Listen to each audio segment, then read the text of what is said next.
Selamat pagi, Bapak Ibu Saudara sekalian. Saya harap Bapak Ibu Saudara segar pada pagi hari ini. Sehat, puji Tuhan. Mari kita sarapan. Sarapan kita pada pagi hari ini diambil dari Yohanes pasal yang ke-9. Ayat 1 sampai dengan ayat 30. Waktu Yesus sedang lewat, ia melihat seorang buta sejak lahirnya. Murid-muridnya bertanya kepadanya, Rabi, siapakah yang berbuat dosa? Orang ini sendiri atau orang tuanya? Sehingga ia dilahirkan buta. Jawab Yesus, bukan dia dan bukan juga orang tuanya, tetapi karena pekerjaan-pekerjaan Allah harus dinyatakan di dalam dia. Nah, ini Bapak Ibu Saudara sekalian yang dikasih Tuhan Yesus, bagaimana orang memandang satu situasi. Ada orang belum orang buta sejak lahirnya. Lalu yang ditanyakan itu siapa yang berdosa? Orang ini sendiri atau orang tuanya? Ya, sejak lahirnya buta, masa dia melakukan suatu tindakan dosa. Tapi oke lah, memang manusia semuanya sudah berdosa. Jadi tapi dalam hal ini yang menyebabkan buta itu siapa? Orang tua atau orang ini sendiri? Dia lahir sejak buta, masa dia menyebabkan? Kalau kita logikakan seperti itu. Jadi umumnya pada waktu ada sesuatu, ada kecelakaan atau ada orang sakit seperti ini, pertanyaannya siapa yang menyebabkan? Malah mungkin jadi diskusi yang bagus ini. Nah, dari mana asalnya dosa? Awalnya dosa itu gimana? Jadi terus bicara mengenai dosa. Padahal ini ada orang sakit, ada orang buta, orang yang perlu ditolong ya. Ya, tapi yang dibicarakan bukan orangnya, tetapi situasinya. Tidak mau bagaimana menolong dia, tapi situasinya. Nah, tetapi Yesus bukan demikian, tadi punya sudut pandang yang berbeda. Bukan dia dan bukan orang tuanya, tetapi karena pekerjaan-pekerjaan Allah harus dinyatakan di dalam dia.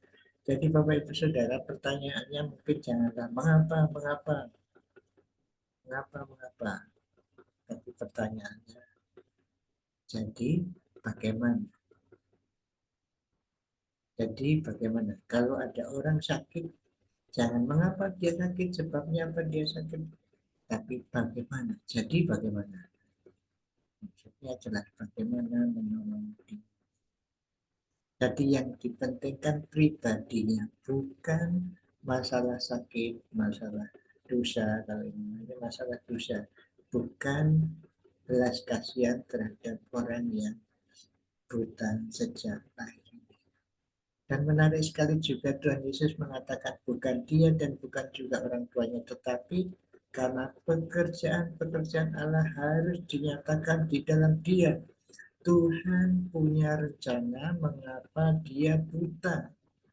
Di sini dikatakan supaya pekerjaan-pekerjaan Allah dinyatakan dalam orang ini, dalam dia, dalam orang ini. Jadi maksud Allah, Yesus mengetahui sejelas-jelasnya, anak Allah, ia mengerti sejelas mengapa dia buta, supaya pekerjaan Allah dinyatakan. Dijawabnya begitu tadi, siapa yang berdosa? Karena pekerjaan-pekerjaan Allah harus dinyatakan di dalam dia. Artinya Tuhan Yesus memandang jauh ke depan, bukan masa lalu, bukan masa kininya yang buta itu.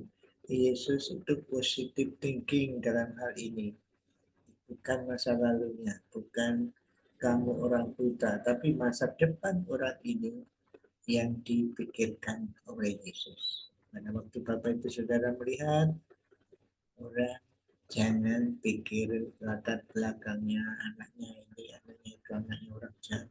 Jangan seperti itu. Mari kita berpikir seperti apa yang akan dinyatakan Allah di dalam orang. Kalau orang melihat saya, jangan dulu mungkin, oh siapa Parman ini. desa, miskin, itu. Tapi Tuhan Yesus memandang saya lain ya. Akan ada pekerjaan-pekerjaan Allah melalui saya yang akan dapat dinyatakan. Demikian juga Bapak Ibu Saudara, mari kita memandang orang yang dipandang pribadi orang itu. Jangan situasinya, jangan apalagi dosanya, latar belakangnya begini-begini, tapi melihat ke depan. Ini bagus kalau seorang guru habis gitu ya. Seorang guru jangan melihat, oh ini anak ini bodoh, bukan. Dia ditugaskan untuk mengajar supaya menjadi apa nanti di masa depan. Memancing orang supaya tahu bahwa dia punya masa depan.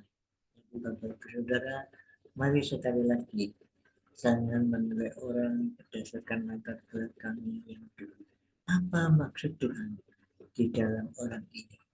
Dan itulah yang dilakukan Yesus untuk memberi rasa optimis kepada orang buta ini dan ada belas kasihan terhadap orang buta, bukan membicarakan butanya, sakit buta karena ini buta karena ini. Diskusi mengenai buta, tapi orang butanya ini perlu bertolong. Bagaimana Bapak Ibu Saudara pada hari ini? Mari kita melihat orang pribadi orang itu. Jangan melihat latar di belakang anaknya siapa, situasinya bagaimana, tapi bagaimana saya bisa ambil bagian di dalam orang ini dalam menghadapi masa depan. Mari kita empati terhadap orang di sekitar kita. Tuhan Yesus, kami bersyukur Tuhan memberikan kami suatu perspektif supaya memandang orang, pribadi orang, dan secara khusus memandang masa depan orang ini.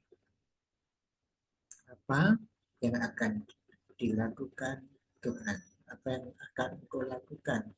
Pekerjaan apa yang Tuhan berikan kepada orang ini, kepada saya, kepada orang lain yang kita temui.